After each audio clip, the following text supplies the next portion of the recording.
Silaturahmi PJ RT RW dengan Lurah Berua atas pengabdian selama 10 bulan mengabdi. Birka TV News melaporkan langsung dari Kelurahan Berua.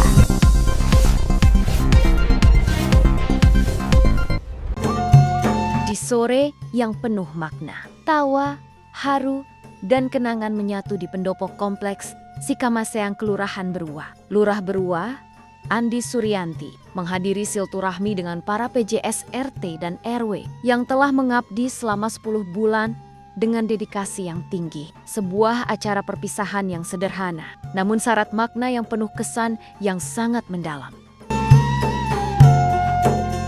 Assalamualaikum warahmatullahi wabarakatuh. Saya Lurah Berua Andi Suryanti. Hari ini di tempat pendopo Sikamaseang ini kami beserta para PJ RT RW sekelurahan Berua berkumpul dalam rangka silaturahim dirangkaikan dengan kegiatan ini.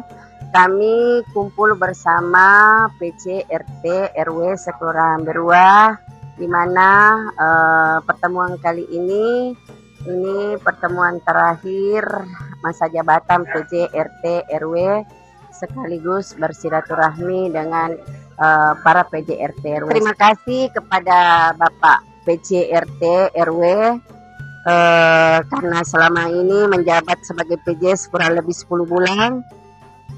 Semoga apa yang dilaksanakan selama ini bisa bernilai ibadah di sisi Allah Subhanahu wa taala dan tetap menjalin silaturahmi, tetap bersama-sama menjalankan program Bapak Wali Kota Makassar 5 tahun ke depannya dan bersama-sama membangun Kelurahan Berua ini dengan baik ke depannya. Terima kasih. Assalamualaikum warahmatullahi wabarakatuh.